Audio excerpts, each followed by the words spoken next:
And we're live. Hello, welcome to the new series of Socialist Action webcasts in the fall 2022. My name is Elizabeth Weiss, and I am the Federal Treasurer of Socialist Action, a member of the NDP Socialist Caucus Steering Committee, a past Secretary of Toronto and York Region Labour Council, and a retired member of the Canadian Union of Postal Workers. We acknowledge that this event is taking place on Indigenous lands across Turtle Island, known as North America. That includes the unceded territories of the Mississaugas of the New Credit, the Wendat and Haudenosaunee people, in a place called Toronto. We join in the fight for justice, recognizing that there can be no real reconciliation without restitution. That entails seizing the assets of the big resource corporations and returning them to the commons. Tonight's topic, Palestine Resists, with Rana Abdullah in Winnipeg, Anna Kawas in Vancouver, and Stephen Ellis in Toronto. Now let's hear from our first speaker, Rana. She's an award-winning human rights activist, community organizer, and leader, known for many volunteer activities for the Arab community in Manitoba, a mother of four, a chartered professional accountant, tax and audit professional, and she is married to Rafi, a retired science teacher who revived various community organizations, including the Arab Canadian Palestinian Association, Ottawa, the Canadian Palestinian Association of Manitoba. He's also the owner of the Jaffa Cafe, a Palestinian restaurant in Winnipeg. Rana came to Canada in the mid-1980s, studied at the Thompson Rivers University, the University of Ottawa, St. Lawrence College, and Algonquin College. Rana was named the One Woman Army by CTV. She is a firm believer in human equality and human rights, tirelessly working to ensure that the Palestinian narrative is depicted accurately in the West. Many refugees to Canada have benefited from her care and support, and she has extensively documented the personal narratives of the Nakba survivors. Rana is a collector of Palestinian heritage dresses. Her house in Winnipeg is like a folk art museum. So welcome, Rana. Thank you so much for such a great introduction. Thank you so much. And thank you for allowing me to speak on the issue that's very close to my heart and the hearts of the people who just want to see a just and peaceful world. I also acknowledge that we're convened today on the site located in original land with the First Nations, Anishinaabe, Cree, Oji Cree, Dakota, Dene people, and the homeland of the Métis Nation. We respect those treaties that were made on these territories, and we also acknowledge the wrongdoings of the past. Thank you so much for inviting me to speak, and we are here to communicate and learn and uphold and remind the truth about the Palestinian resistance in light of what's going on. I joined many organizations around the world to express my grief and my anger and protest in light of the perpetual violence of the Israeli government and the settlers they protect. We also speak against the suppression of speech on Palestine in Canada. The violence that's happening now in Palestine by the occupation forces grew at a much larger threatening scales. And if it continues like this, Palestine will continue to resist as always. And this illegal colonization will only be halted when people all over the world understand that the rights of the Palestinian people in occupied Palestine should be respected worldwide and in Palestine. And how are Palestinians responding to this Israeli aggression? Palestinians are united everywhere. And now, in recent days, from Jenin to Gaza, Israel is trying to break the connection. When a leader was arrested in Jenin's refugee camp that triggered the assault on Gaza this August, they launched unannounced air attack on Gaza. And after the Gaza ceasefire took place this summer, Palestinians got news that Israeli forces killed another fighter, Ibrahim al-Nabulsi, who was 18 by the army. And this became the symbol of a young generation growing up without prospects and who have taken up another armed struggle. And Jenin became the symbol of resistance for Palestinians. We have not seen this kind of anger and shock since the second intifada in the early 2000s. these events point to the emergence of something in the occupied West Bank, with 2 decades having passed since the last Second Intifada, 2002's defensive shield, that has resulted in killing of hundreds of Palestinians. And the number of people who died now in Jenin is over 24. So the relationship that emerged between Gaza and Jenin during the last round of Israeli aggression has raised additional questions about how Israel will deal with the new condition developing in the occupied West Bank. They are now routinely breaking into Palestinian homes, intimidating Palestinians, and taking them from their families so that they can do whatever they want, and they reach people wherever they are. And amid this backdrop, in Jenin recent month has been challenging the status quo that they have been like silent, and turning every incursion into a battle. In the past, when we hear about the Palestinian politics and the armed resistance, the same groups have dominated for 2 decades. And we heard about Fatah, about Hamas, Islamic Jihad, the Fida'in organizations, and everything. Now we hear about the Jenin Brigades and the Lion's Dens, the Katibat Jenin and Arin al-Usud. And Lion Dens is a group of young people that participate in the struggle of liberation against the illegal occupation of their country, as a new generation that wants to declare that Palestinians would secure their own liberation. It is their struggle for freedom, for independence, and against oppression. And according to international law, we all know that people have the right to resist when they feel threatened by the occupation of their homeland. But we see double standard when this becomes to Palestine. All we get from the past in the media that Palestinians are violent and troublemakers. And this is a distortion of fact. When we see Palestine at a boiling point, the number of blockades and assassinations and assassination of journalists and those things have triggered this chain of events, and tens of thousands of people are flooding into the streets, into funerals, and into the funerals of those people that died and in strike. And then we see this 19-year-old Qusay Tamimi that was killed while protesting after the killing of 5 or 6 people and wounding 20 in Nablus. And we know that since the beginning of this year, 2022, 184 Palestinians were killed, including 42 children. How can the world see this happening in front of our eyes, and we could not say a word about what is happening? One incident that I cannot really erase from my memory is the death of Ahmed Ariqat, who was killed on his sister's wedding day. And he was just going to pick her up from a beauty salon and had a mechanical error in his car, stopped at an Israeli checkpoint, and was shot dead. And they refused him to be treated. They refused to get a Palestinian ambulance to access. They compounded his car got compounded. There was no autopsy done, and they took his body and put it in a refrigerator and held it hostage just to punish his family. And even the dead people are treated with cruelty. It was defined as extrajudicial execution, and the world witnessed this as a silent observer, as if we are cheaper than others in our blood. We mourn and we carry on, and we are conditioned to the hard way. We have to stay resilient in our steadfast, means sumud in Arabic. What happened to Ahmed Ariqat has been a pattern and a practice that the United Nations demonstrated how those soldiers shoot at a matter of precautionary measure. Because we have to be careful if we name this extrajudicial killing in international law and describe this as a war crime, because Israel writes the law according to its own version. It always regards us Palestinians as a threat until we are proven innocent, and for our mere existence because of challenging this settler colonial state. Like, what is an acceptable response? Is it just we stay silent until we are sentenced to death? I don't know. In Israel, it's the only country that tries children in military court. They are taken via home roads in the middle of the night from their children, from their families, and prosecuted. And there's about 700 children in military courts, and they're lacking the fundamental fair trial rights.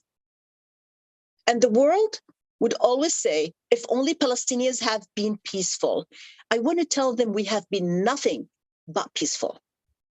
The question I would ask, they should be asking, is that how Palestinians have not been violent even at this atrocious treatment.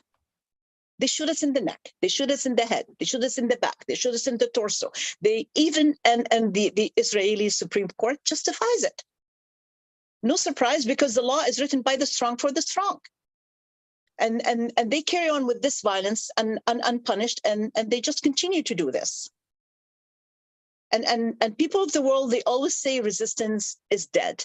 There is normalization. They go back to normalization. They forget that Palestinians are like olive trees.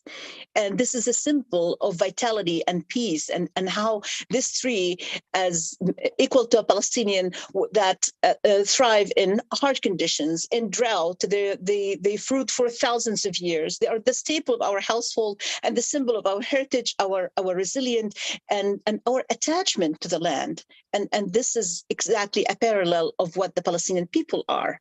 And every time they try to rewrite the history, we come back in numbers to show our strength and our resilience against the injustice.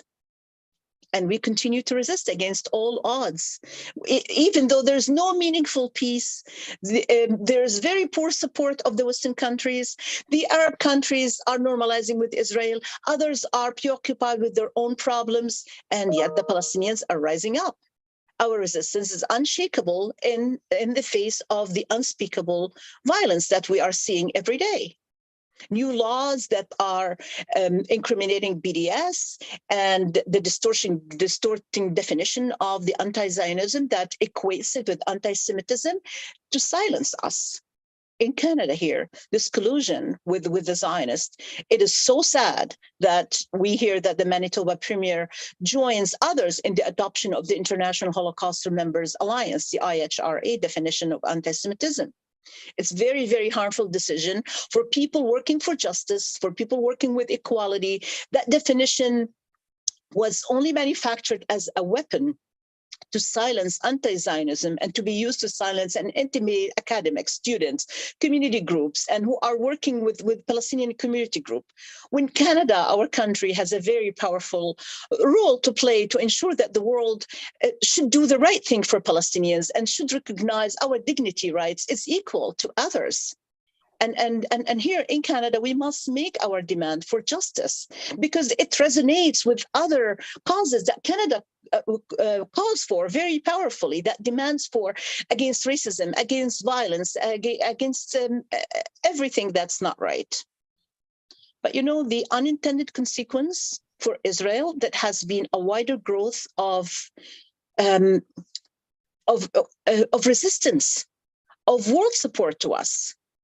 The Palestinian cause has been championed by a block of activists, by movement leaders, and challenging the long-standing Western institutions, cultural mores in a world that now has a greater understanding of systematic oppression. It did the opposite. Against the backdrop, we have seen emergence of broader Palestinian resistance to this apartheid system. The widespread protests have continued. There is a sense of unity across the historic Palestine. The Palestinians in historic Palestine were inspired by this outpouring support. The human rights organization Amnesty, Human Rights Watch, they are shining a light on those violations against Palestine so that the world can see the real face.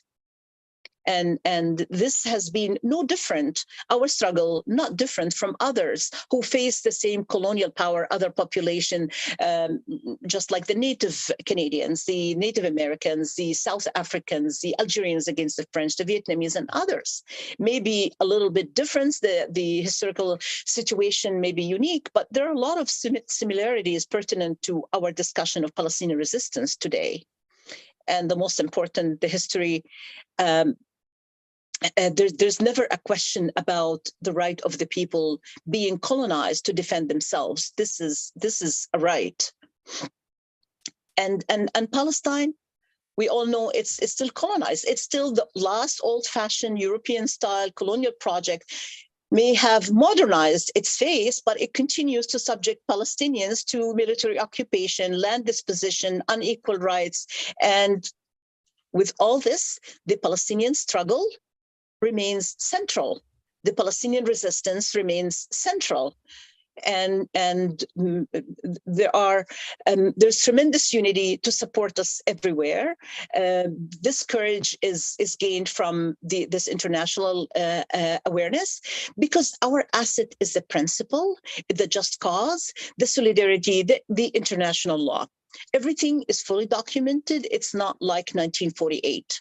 And the strength is our resilience and spirit of resistance that will never die. And anybody who wants to silence us, they know that they have failed. I just wanted to mention that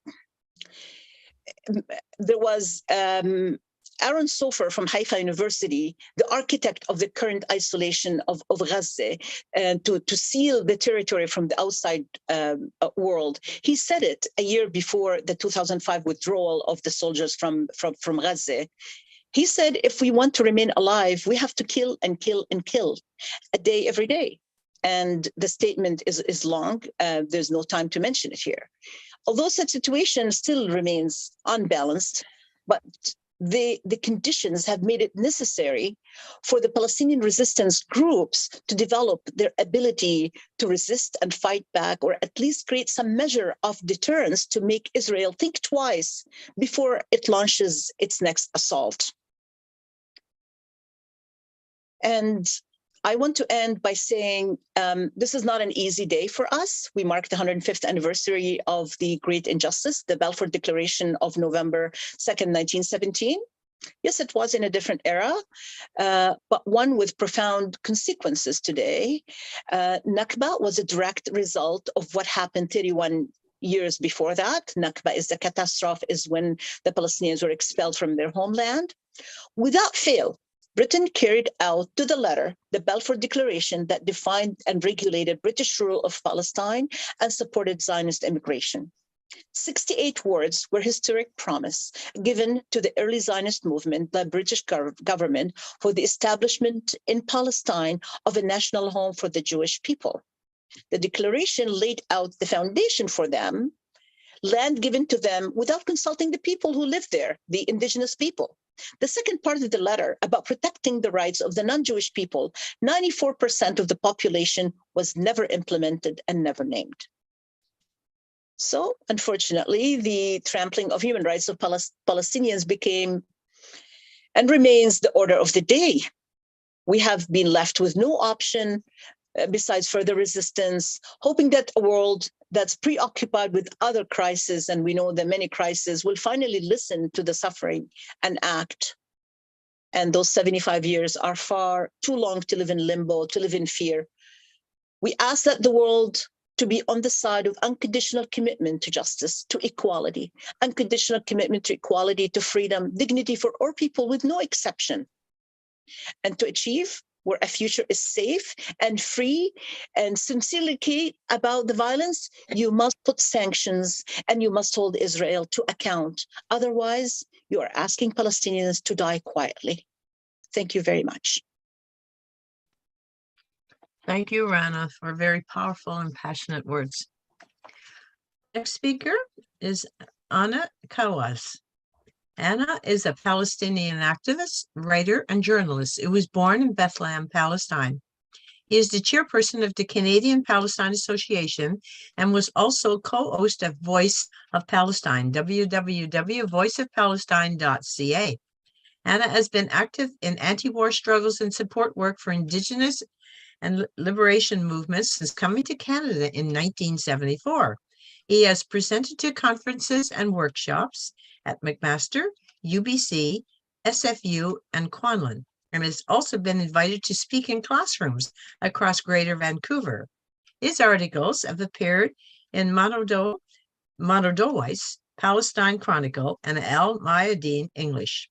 One of his personal experiences with Canadian complicity in Palestine dispossession was documented in the pamphlet Birthright Denied, which detailed Canada government Canadian government refusal to recognize his birthplace as Palestine on his Canadian passport. Welcome, Anna. Thank you for inviting me. I think I'm going to start way back in history just to show a fact that the Zionist ideology is a settler colonialist ideology. And I'm just going to post something here to show that how they looked upon, the situation in Palestine. Here it is. That's from the first Zionist Congress that was held in Basel, Switzerland in 1897. They listed as some of the aims of the movement, and I'm quoting from the aims of this Zionist Congress. Zionism strives to create for the Jewish people a homeland in Palestine, secured by public law, whatever that means. The Congress contemplates the following means to attainment of this end. The promotion on suitable lines, the colonization of Palestine by Jewish agriculture and industrial workers. It's clear that they are saying we want to colonize Palestine. Now, most of them denied that Palestine exists, but in their founding document, they're saying they want to colonize Palestine. And they put it crudely, colonize Palestine. So the Zionist ideology is really a settler colonialist ideology. And this is what more proof you want than that. They are admitting that. Also, in that document, they said that, or Herzl stated in his Jewish State, which was he wrote it a year before this Congress, he stated that we should there form a portion of the rampart of Europe against Asia, an outpost of civilization as opposed to barbarism. So, it's what you want more clear than that. A settler colonialist racist movement, because, they call all Asians barbarians, basically, a settler colonialist movement in service of European colonialism. So that's basically is what Zionism is, a supremacist ideology that's based on settler colonialism.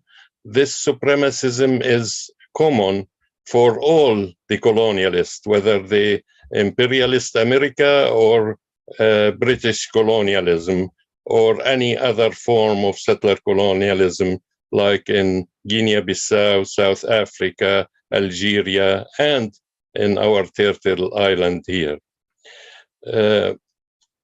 I'd like also to go to the Balfour Declaration that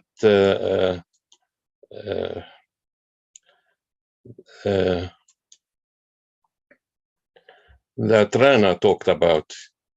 And, this Balfour Declaration was issued before even Britain occupied Palestine. They conquered Palestine 2 months later, in December 1917. The Balfour Declaration, like Rana said, was on November 2nd, 1917.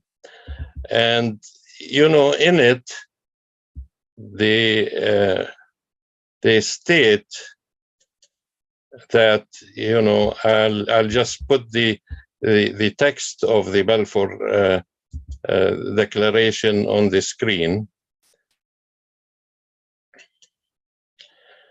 And in it, the UK Foreign Secretary Arthur Balfour, who issued the Balfour Declaration, said His Majesty government view with favor the establishment in Palestine, a national home for the Jewish people.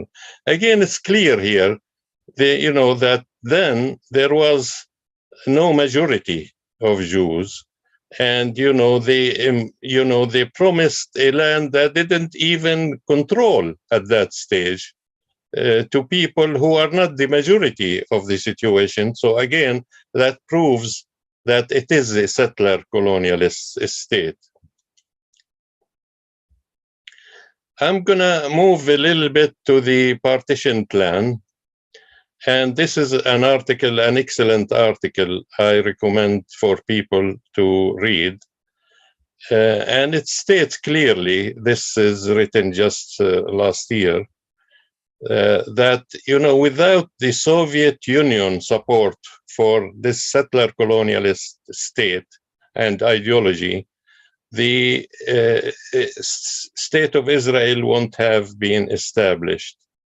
And I read, until the late 40s, the Soviet Union and its communist followers in the United States opposed the partition of Palestine to create a Jewish state, advocating instead for the establishment of a single state that would confer equal rights on everyone who lived there. In the US, this Jewish communist left was small in number, but influential. Thus, it was significant that in 1947, the year I turned 9, that's the writer said that, the Soviet Union abruptly altered its position, throwing its support behind the creation of what would become State of Israel. After a brief period of shock and confusion, the Jews of the Communist Party USA followed suit.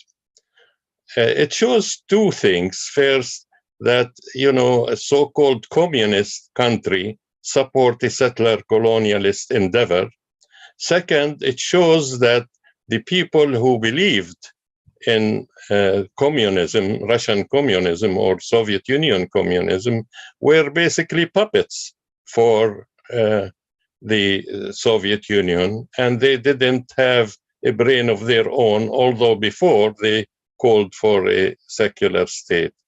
I'm also going to move to the role of Canada in the partition plan. The partition plan was basically formulated and passed by two Canadians mainly, played a major role in formulating and passing this partition plan. One of them was Lester Pearson. He used to be Undersecretary of State for Foreign Affairs then, and the Judge Ivan Rand. They both played a major role in passing this plan. So when the Iraqi delegation to the UN, Muhammad Fadil Jamali, asked Lester Pearson during the debate in 1947, Mr. Pearson, do you believe that the act of partitioning Palestine against the will of its inhabitants is an act dictated by conscience and law? Pearson answered frankly, quote, Dr. Jamali, politics doesn't know conscience or law unless they are supported by power. As for us today, we are obliged to comply with the policy of the USA in what she decides on Palestine. Look at that, it's plain and simple. He's saying might is right. In politics, there is no conscience and there is no law. And we learned that. We learned after bitter experience as Palestinians. The West and the imperialist and the settler colonialists don't have no conscience and they don't abide by any law. So to ask us not to confront this by what Pearson said, by power, is really means enslavement of our people and ourselves. By the way, I want to talk a bit before I go to the next subject about Lester Pearson was labeled as the Balfour of Canada. He was the Balfour of Canada. And we didn't call him that. It's the Zionists who called him the Balfour of Canada. You know, and then Mr.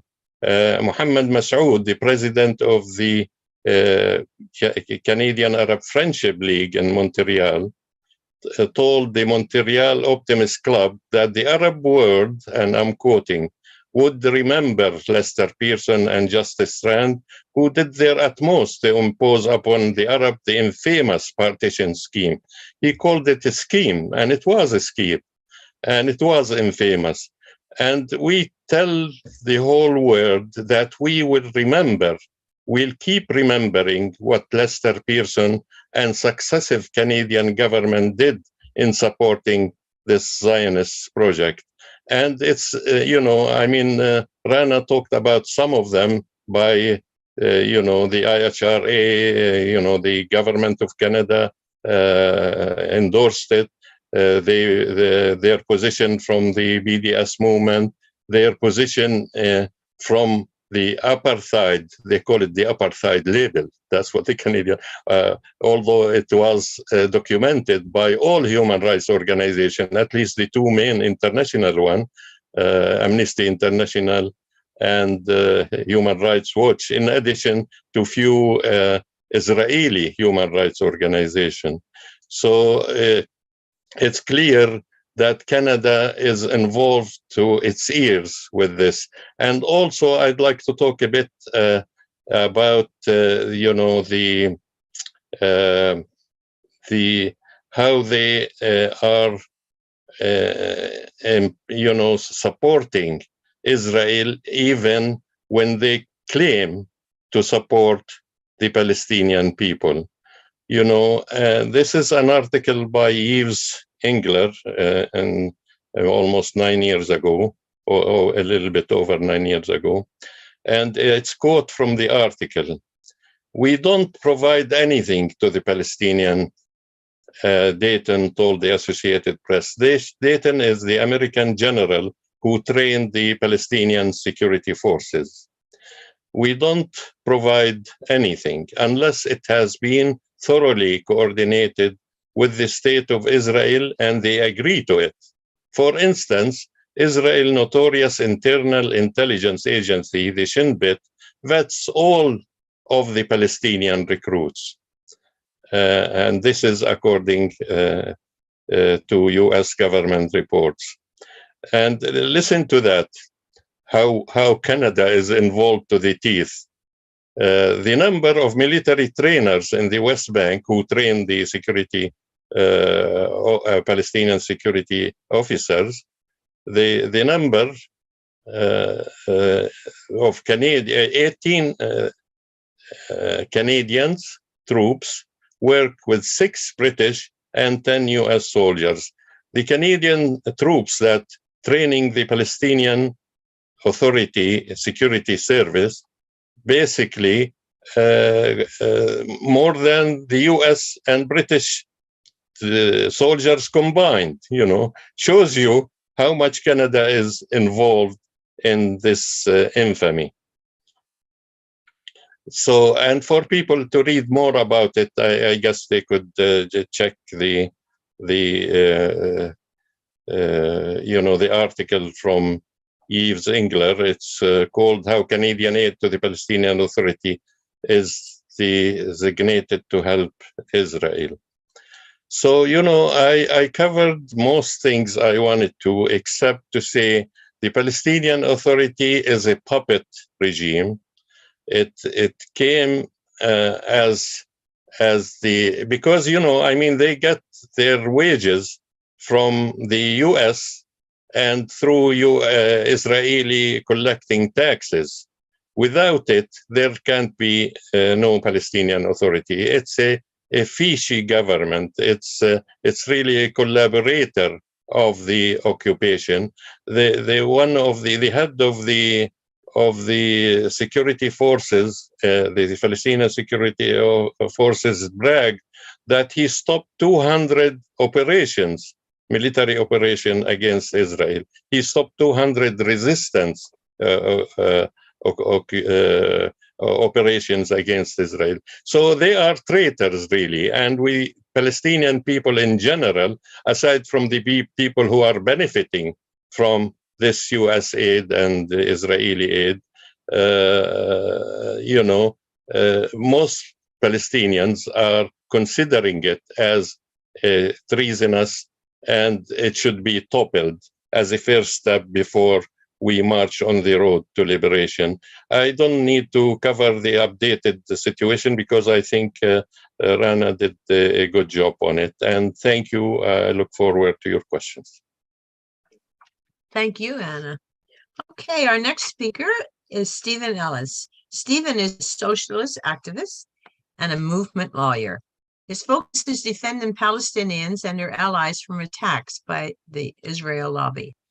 He is the lawyer for Food Vendors, a takeout restaurant that was vandalized, and for Aviar Davila, an equity resource officer at the Toronto District School Board who was smeared by Zionist forces. He is a member of the Toronto Boycott, Divestment, Sanctions Coalition, which is an affiliate of the Canadian BDS Coalition. Welcome, Stephen. Okay, thank you. I'm happy to be here today. I'm happy to be here. I'm not here as a Palestinian, but I'm here as an ally, and I'm excited to participate in a panel with Hannah and Rana at this important moment in history, because this is, I mean, for allies in the struggle for Palestinian liberation, this is an extremely challenging moment. But at the same time, when you have, urgency or danger, there's also opportunity there. So this meeting is also happening at a time when CUPE is going to be going out in full force tomorrow. So, and the reason I bring that up is that because CUPE was, and I can be corrected, the first provincial union to endorse the BDS movement, right? So this is important, right? If one way that we can support the struggle for Palestinian rights locally is to get out and show 100% support for striking CUPE workers tomorrow. Absolutely essential. I'm happy to be part of this panel and to be an ally in this fight, because there are so many incredibly wonderful things happening. Organizations like the Palestinian Youth Movement in this country doing a lot of very interesting and exciting work. The constituent groups of the Canadian BDS Coalition are doing amazing things right across the country. CJPME, the Canadians for Justice and Peace in the Middle East, amazing work. Independent Jewish Voices, among many, many other organizations, more and more coming together to speak with a single voice. For me personally, a high point of this struggle was in May of 2021. This was during, obviously, the bombardment of Gaza and the catastrophe there. But at least 15,000 people showed up on the streets of downtown Toronto. It was just an exciting moment for so many people involved. I think it signaled a new page in the fight for Palestinian rights and in this country. And as a bonus, we saw the end of the Jewish Defense League, which is great for us activists as well. They hung up their fascist spurs at that point and decided to regroup in a different way. It was just an amazing moment in the history of solidarity. Thousands of people got their news outside of the established media, which usually is quite mum on what's happening in Palestine, through social media. It rallied thousands and thousands of people right across the country, and it forced politicians to really listen to the grassroots on this issue. So this is exciting. It's also a challenging moment because as we see governments across the country adopting the IHRA, at the grassroots level, people are fighting back. And one example I can bring up from just a number of weeks ago was the battle to ensure that the YRDSB did not adopt the IHRA definition of anti-Semitism. And that involved like literally hundreds of people getting involved, calling their school trustees, and building a movement against a clearly defective and retrograde definition of anti-Semitism. Very exciting times. So this is the context we find ourselves, us, the allies, for this cause. I also want to say that if anybody, I'm just putting a call out there, if anybody is interested in organizing to put pressure on MPs, and I mean pickets and rallies and so on and so forth, liberal MPs, conservative MPs, then maybe get in touch with me. You can leave perhaps your contact information in the chat, or you can send me an email at sellis2@yahoo.com, because now is the time to put pressure on our representatives to acknowledge the pain that's happening in Palestine, and to have the courage of their convictions, apparently. I mentioned that as the context. What I want to talk a little bit about is resistance, because resistance can take many forms, right? It can take the form of demonstrations. It can take the form of lobbying. It takes different forms, obviously, on the ground in Palestine. But here in Canada, those of us who are involved in this struggle are also the subject of attack by the Israel lobby. The Israel lobby are active agents of the Israeli state here in Canada on the ground, and it is their job to attack and try to demoralize and demobilize the anti-apartheid forces on the ground. So what I'm advocating today is a form of resistance, a form of legal resistance. And I want to pitch today a newly formed organization called the Legal Center for Palestine. It's lcpal.ca, lcpal.ca. Now, I know you can't see this because it's backwards, so I'll just put it up there. And if you can go to the site and donate, or let us know if you want to get involved, either as a lawyer or as a paralegal, or even as an activist, because there are ways to get involved in defending the Palestine Solidarity Movement without actually having to be a lawyer or a paralegal.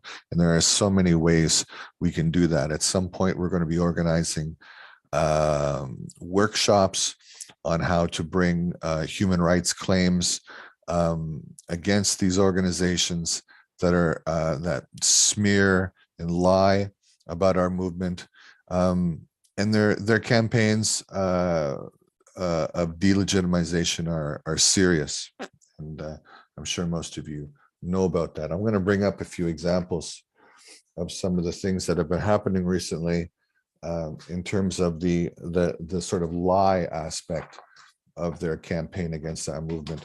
Now, again, it's backwards, but In 2017, there was a manufactured crisis at U of IT, where the Israel lobby alleged that students with the Students for Justice in Palestine had moved and tried to cover up an Israeli flag, and had called Jews rodents or rats. All turned out to be untrue, but it doesn't matter, because once you make the smear, you don't let the facts get in the way of a good story, right? Another example was the historical demonstration at York University on November the 20th, 2019. Again, it made the news. Palestinians were chanting, go back to the ovens and kill the Jews. Again, something that was completely false. But of course, it's the smear that makes the news and nothing else. Another example of a smear campaign involved a restaurant that I represent called Food Benders. And the story going around the media, of course, was the story that customers were denied service on the basis of their being Zionists. And if you could read this backwards, it would tell you that the court dismisses charge that Food Benders discriminated against a Jewish customer in Toronto. Again, a complete lie, but it doesn't matter, right? It's the smear that matters. Once the smear gets out there, that's all the Israel lobby wants to circulate, the idea that there's this ongoing discrimination against Zionists. Again, I mentioned the huge demonstration that took place downtown on May the 15th, 2021. For those of you who are watching the news, you heard right away, oh my God, violence against an elderly Jew from young Palestinian protesters, right? Quite a sad story, obviously, but within hours, really, the truth came out in CBC, where this poor elderly Jewish man was in fact carrying a knife and had come to the demonstration with his JDL friends to provoke with bats and other types of sticks. Again, facts don't matter. What matters is the story, right? In terms of a smear campaign, we all know what happened to Javier Davila, who's a teacher at the Toronto District School Board. He was smeared for providing actual resources to other teachers about what's happening in Israel, Palestine. And of course, B'nai B'rith comes out with the smear campaign, calling it pro-terrorism emails. B'nai B'rith was looking to have basically to destroy Javier's reputation. They put in a complaint with the Ontario College of Teachers, hoping to get his license taken away. And they also made a complaint with the police, hoping that he would that they would file a hate charge complaint against him. So as I've written earlier, for the Israel lobby, there is no lengths to which they won't go to destroy Palestine solidarity, to destroy the lives of those who speak up. It's an absolute travesty. And again, another example, Palestinian activist in DC, Khaled Barakat, supposedly a danger to Canadian residents, calling for his deportation, even though he's a Canadian citizen. Now, I don't have a ton of time left, and I had more things I wanted to say, but what I want to say is that there is so much we can do to resist the attack by the Israel lobby locally. The Ontario government has implemented the IHRA definition of anti-Semitism in October of 2020. there is much interest in challenging the constitutionality of this definition. Our organization helped organize a human rights case against the Ford government for the suppression of a student video. There was a student video which talked about the details of what was happening on the ground in Palestine. It was part of the student online curriculum for a number of years. Someone from the Israel lobby complained, and within 24 hours, the student video was taken down. Okay, so we have organized a human rights complaint along with the Palestinian Congress to bring that to the public's eye. So again, to wrap up, legal resistance is also a tool in our toolbox, and we're looking to build an organization right across the country that can defend our movement, so we can build a free and just society for all, including Palestinians. Again, lcpal.ca. If you're an activist or a paralegal or a lawyer or just want to get involved, let us know and we'll continue the fight. And thanks for the time today. Thanks. Thank you, Stephen. And thank you, Rana and Adam, for the wonderful presentations. Now we will take a few questions from our online audience, and I will turn it over to our producer, Dave. He will put the first 3 questions in the chat, and he will also read them to you. And you will each have 5 minutes to answer either 1, 2, or 3.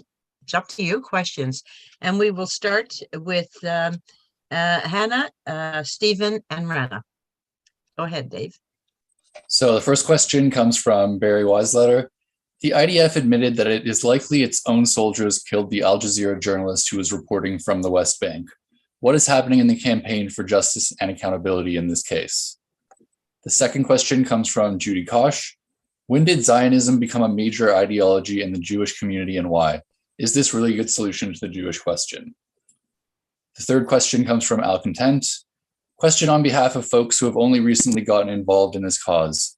Would you agree that it is fair to say that the support for Palestine liberation is stronger now than ever before? Okay, so you have 5 minutes each, comrades, and we will start with Hannah.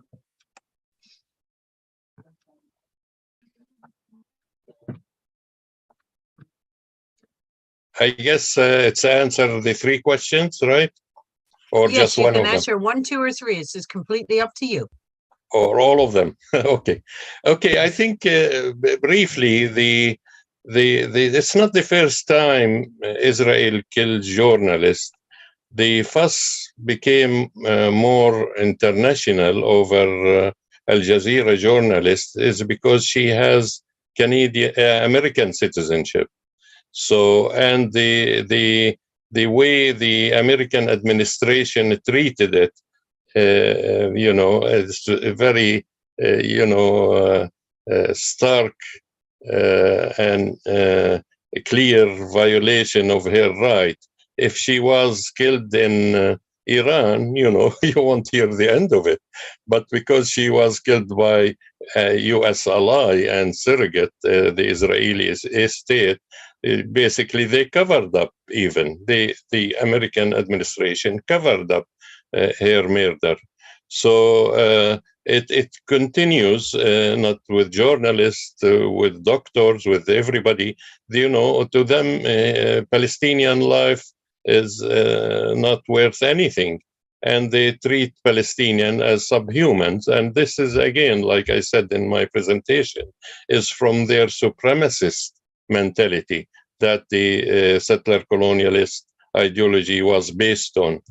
So Zionism became a major ideology basically with the Holocaust. After the Holocaust happened, during and after the Holocaust, many Jews believed in it.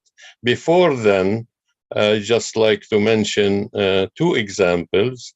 When the Zionist Congress was in session in Basel, Switzerland, the rabbi of Germany issued is anti-Zionist manifesto, and people could look at it, but clearly it stated that we are loyal to the countries we are born in, and Zionism is endangering our status in our respective countries. The second one was during the Balfour Declaration. Jews, the only Jewish member of the British cabinet, Sir Montagu, opposed the Balfour Declaration. He was the only member of the British cabinet to oppose the Balfour Declaration, basically for the same reasons. He believed first that this is against the interest of British citizens, Jewish citizens of Britain and other countries in the world. Also, he was also concerned about the faith of the Palestinian indigenous people in Palestine, and people could, learn more about that. It's documented for these two cases. The Zionists succeeded after the Holocaust, basically, and I believe without the Holocaust, there would have never been a Zionist state. The same way I said, without the Soviet support to this Zionist settler colonialist state, there won't have been a so-called Israel. So the third question, yes, I think the situation now is way much better than, let's say, 20 years ago in Canada. The solidarity movement is growing.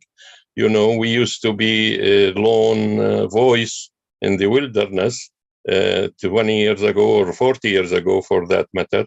But now we have lots of organizations, lots of movements that support our cause. And for many reasons, I think the internet helped quite a bit, because the control of the capitalist media or the multinational media used to, only talk about the Israeli point of view. Our narrative was not considered at all. Now we have outlets through the social media and through the internet that's helping us to escalate. And doesn't mean we reached the tipping point, but we are on the road of changing at least the perception of the politicians across Canada. And sometimes when they need us, they like the NDP, for example, when they need us, they are pro-Palestinians. Other than that, the Zionists influence them. And again, I want to emphasize on one point, solidarity work is important, but what's going to change the situation is the Palestinian struggle on the ground back home.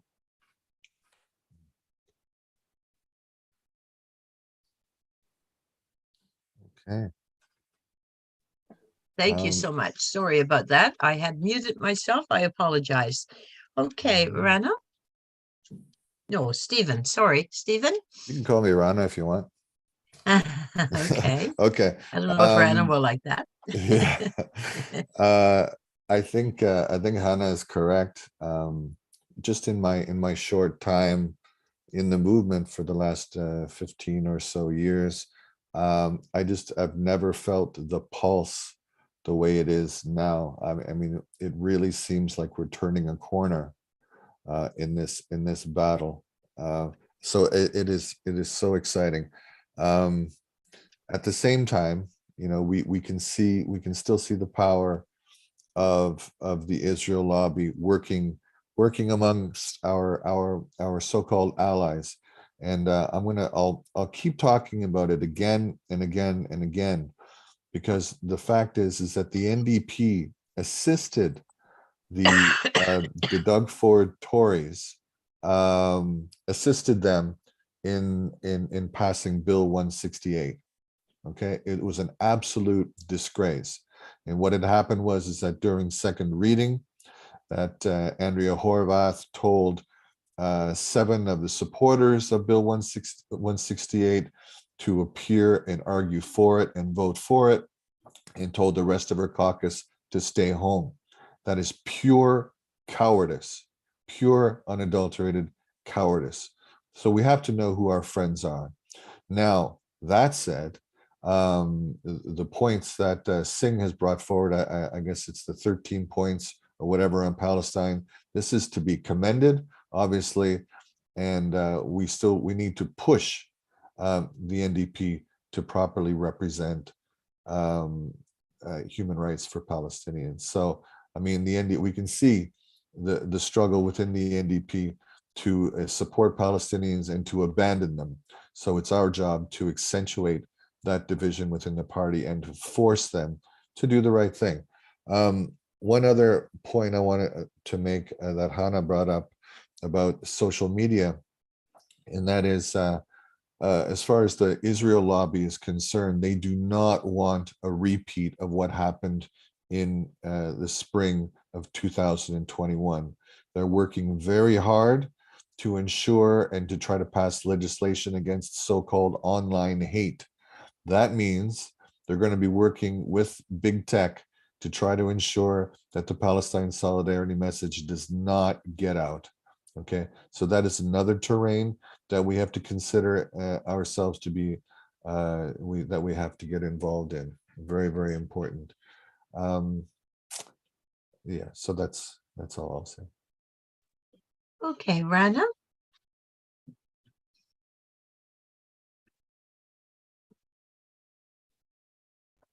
Are you there, Rana?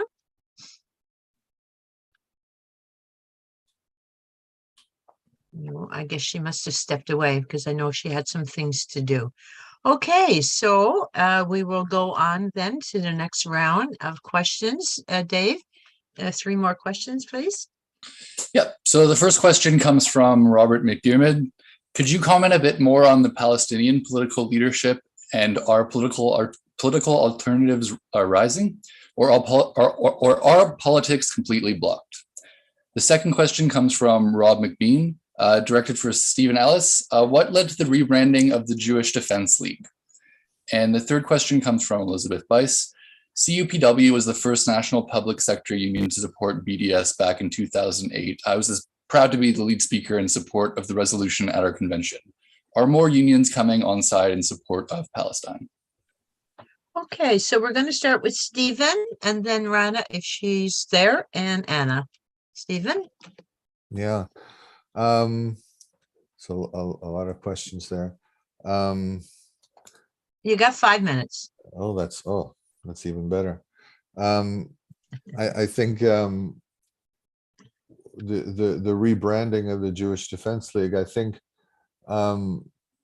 they quite naturally, they'd been in a period of crisis for quite some time. They worked hard for years to try and get rid of this image of a gang of thugs and to try to sort of modernize their look. Didn't quite work out. On May the 15th, 2021, their head of security actually took quite a beating during that after that demonstration. So I think that was probably the nail in the coffin for the Jewish Defense League. They had to rebrand or completely die, and I think that's one welcome development from the massive outpouring of solidarity that took place then. There was another question there that escapes me, but while I try to remember that, I'll mention something that I forgot to mention. It's in earlier. the chat if you'd like to take a look at your chat. One thing that I wanted to mention was I mentioned a student video that was suppressed, and there's a copy of it on YouTube. And if you go to the chat, if the folks at home have access to the chat, I don't know if they do, they probably do. You can see the Naj video, which is in the chat.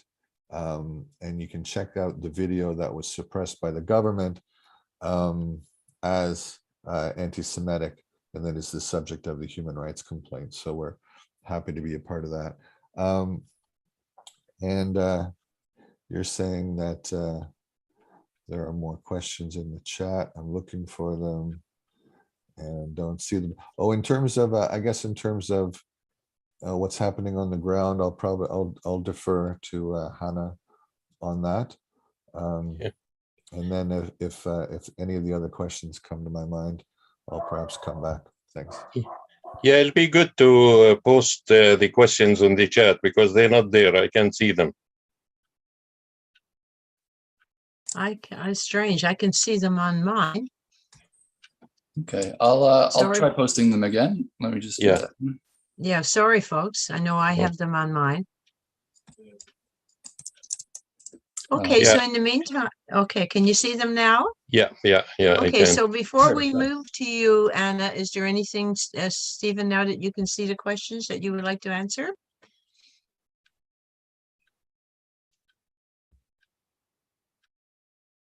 You're okay?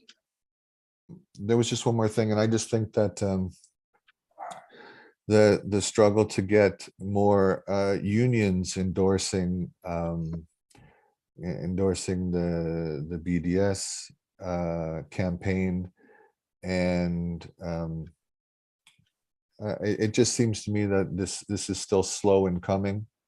I know that a few years ago, Unifor Local 222 had come out in support of the BDS campaign, so that was very encouraging. But I think a soft spot in Palestine solidarity is in the unions right now. So there's a lot of work to be done. Okay, thank you. Okay, so I think Rana is gone because I know she had to go to look after things. So we'll move to Anna. Yeah. 5 minutes. Okay.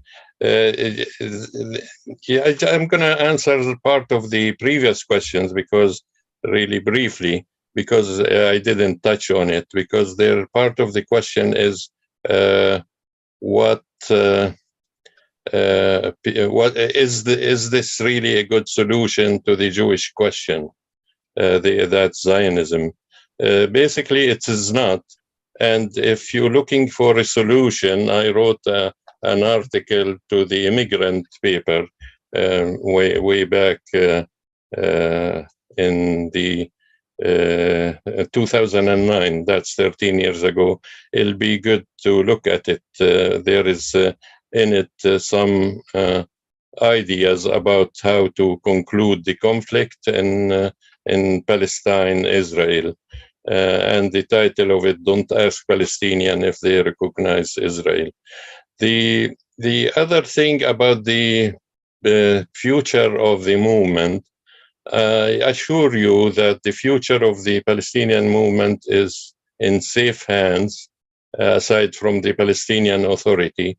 There is a new movement called the Alternative Revolutionary Path that held a conference a couple of years ago in Spain and was behind the march this year, the March of Return.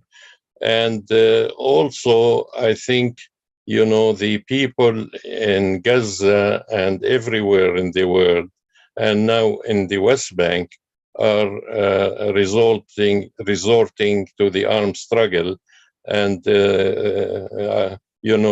listening to Mr. Lester Pearson that said only through power you can get your humanity and you have the law on your side. So lots of people, you know, the Zionists try to squash the movement across Palestine, and like Stephen said, last year was an example where the people of Palestine, including inside Israel proper and all over the world, were one united people, and they showed their resentment to this settler colonialist ideology. Again, you know, I think we are optimistic because the change in the world power is changing.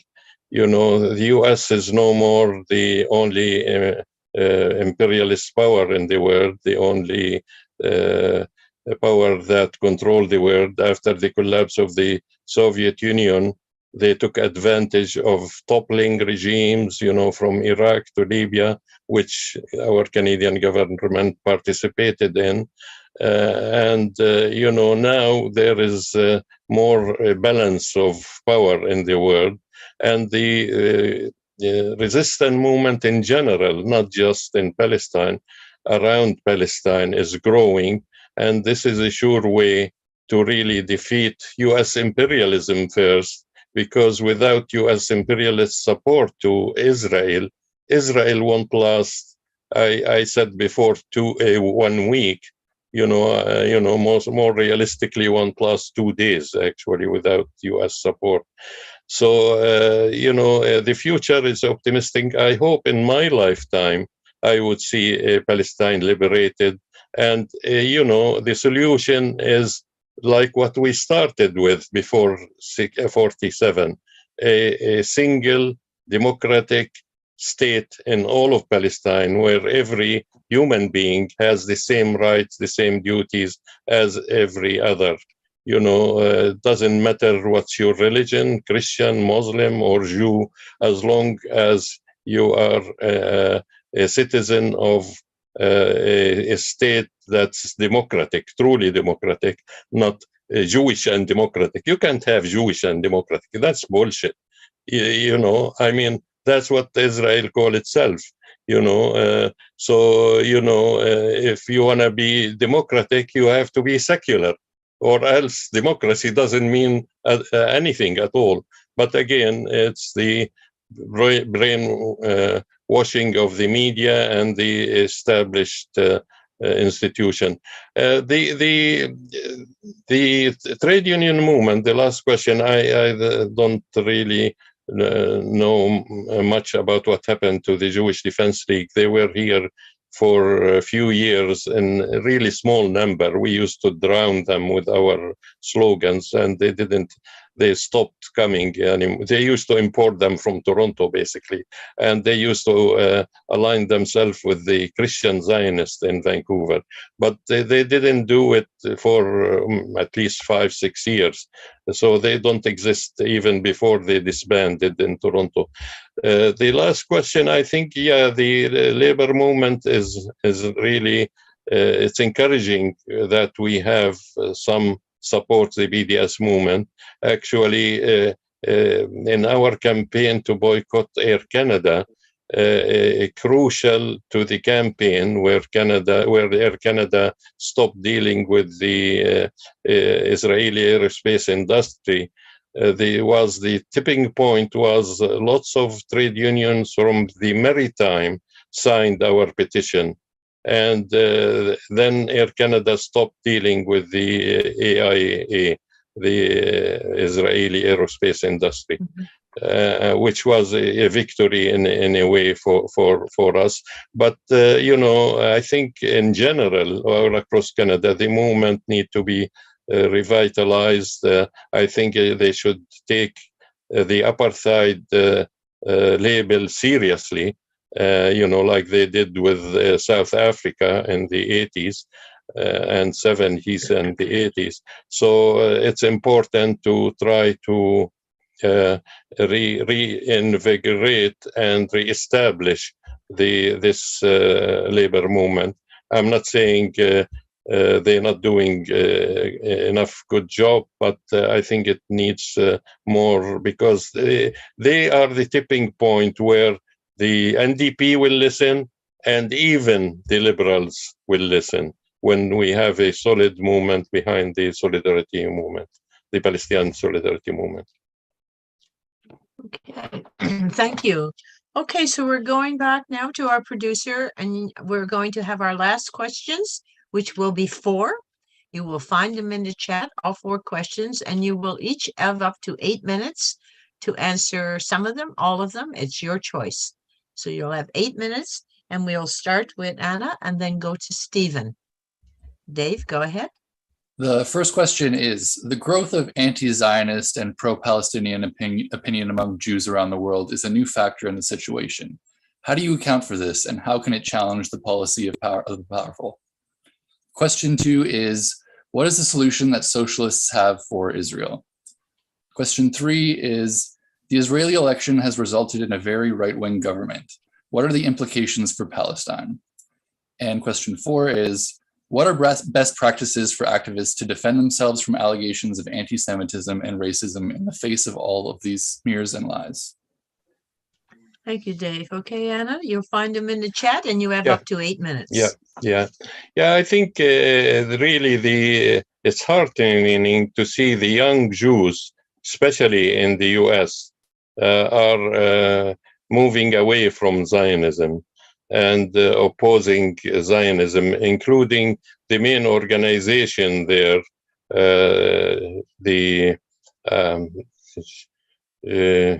what they call them, Jews. If not now?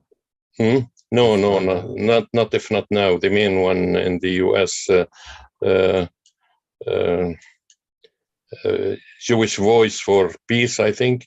Jewish Voice for Peace. That's the main organization in the U.S. They came publicly a few years ago, 4 or even 5 years ago, and denounced Zionism. They took an anti-Zionist position, and that's really encouraging. We hope that IJV will do the same. We've been talking with them about that, but till now they haven't followed the example of Jewish Voice for Peace. If I have the link to their position from anti-Zionism, I will put it in the chat.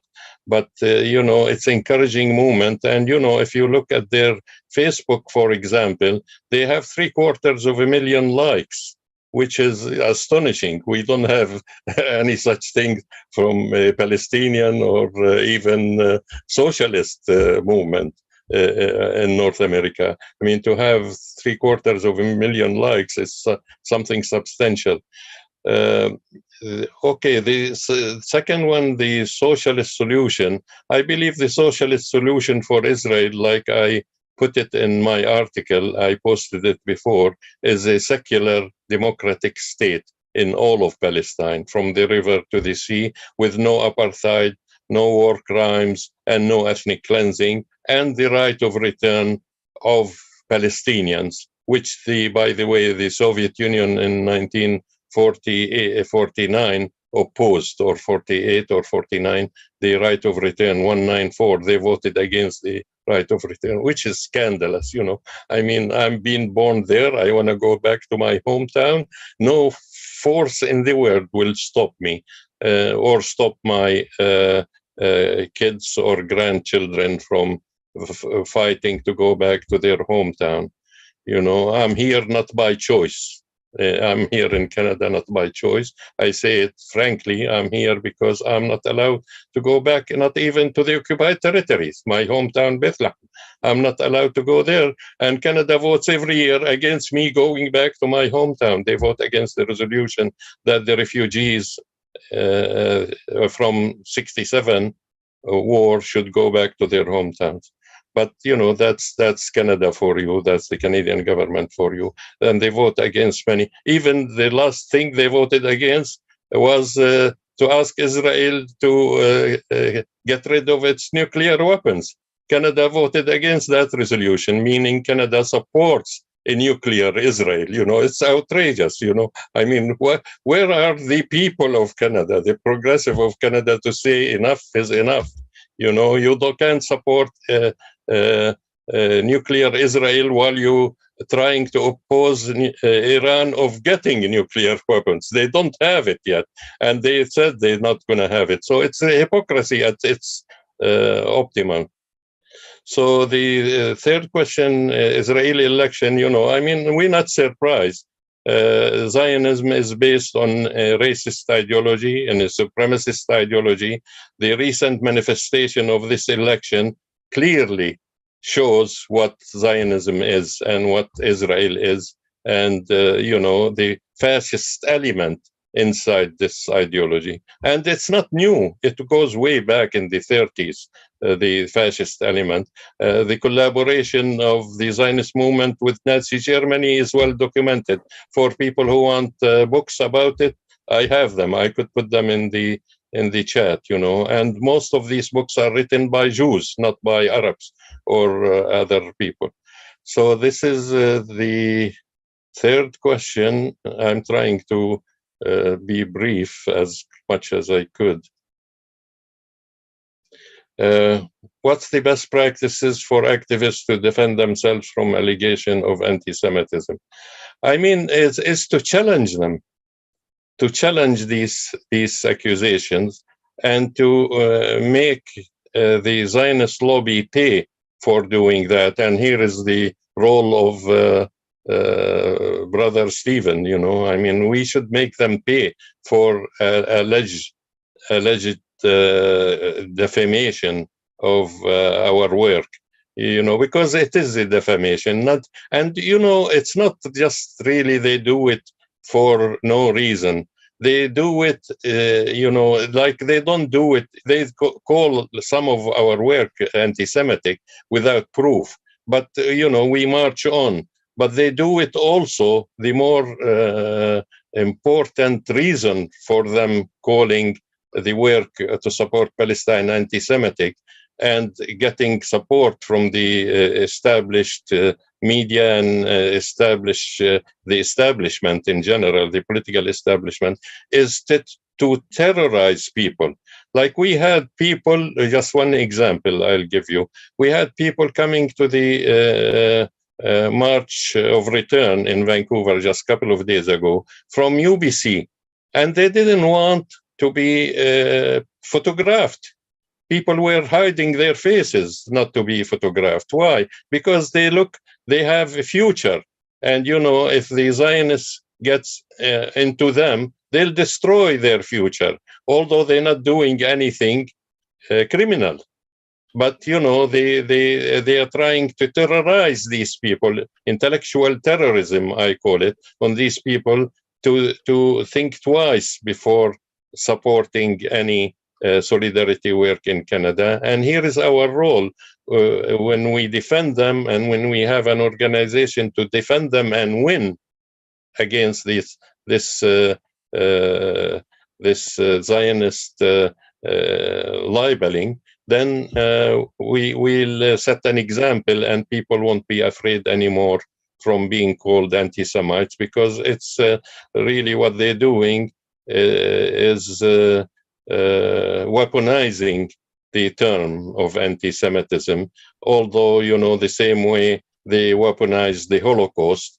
And as I said before, although the Zionist movement collaborated with Hitler, and it's well documented, as I said, and people could search on the internet. If not, I have 4 books about that. The 3 of them on the internet, if people wanna look at them. Thank you very much, Anna. Stephen? Yeah, I was just going to say something about the fear factor that Hannah mentioned.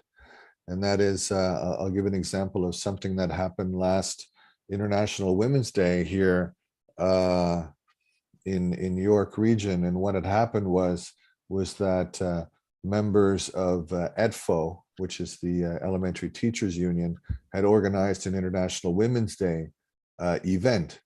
Something not even directly related to Palestine or anything else, okay? But what had happened was that some of the panelists in the past had said things in support of Palestine. So what had happened?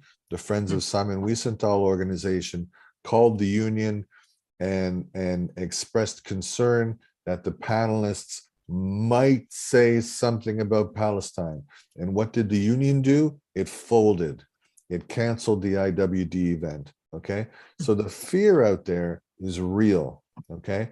And so we really have to, by the way, this is the subject of another human rights complaint that we're involved in. So we're going to be confronting the union for their caving into the Israel lobby on that. But this is happening all the time. And these are just the circumstances that we're familiar with.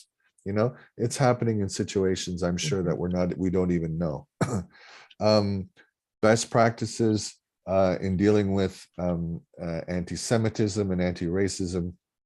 I think the best thing that Palestine solidarity activists can do is to be consistently anti-racist, and that is when we do see actual anti-Semitism, that we be in the front line in calling it out and denouncing that. That is the only way, I think, that we we inoculate the movement from the divisions that the racism plays in our movement. And I mean, and there have been circumstances in the past, I'm not going to go into the details, where the left has been soft on this anti-Semitism, which does appear from time to time. But we have to be in the forefront in denouncing anti-Semitism. We can't leave the job of denouncing anti-Semitism to the Israel lobby. That is nonsense. It's complete nonsense, because we know they're not consistently anti-racist, right? They know that they're against anti-Semitism when it's convenient, right? But they don't speak out against some bona fide anti-Semites out there. So we have to show in our movement that we are the genuine fighters against anti-Semitism and for Palestinian rights. And I think that's how we inoculate the movement against that charge. Okay. Well, folks, this brings us to the end of our webcast. So special thanks to Rana, Anna, and Stephen, and also to our technical producer, Dave Enning, and our political producer, Barry Weisletter. Please consider being a supporter of Socialist Action newspaper. We will send to you online. To fill out the form, just visit our website, www.socialistaction.ca. Or if you would like to talk to us about joining SA, write to Socialist Action Canada at gmail.com, or just call 647-986-1917. This show has been recorded and it can be seen on Socialist Action YouTube channel.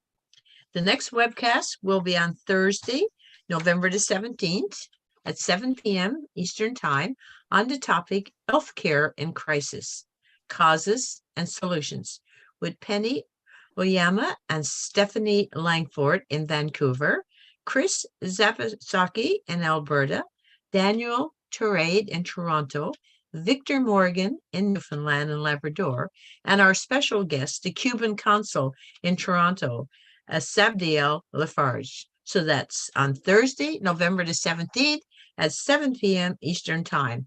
The Zoom link you can find on the Socialist Action website. So thanks again to our listeners and to our panelists. And in the meantime, please be safe, stay healthy, and stay active. Bye for now. Yeah, bye. Thanks for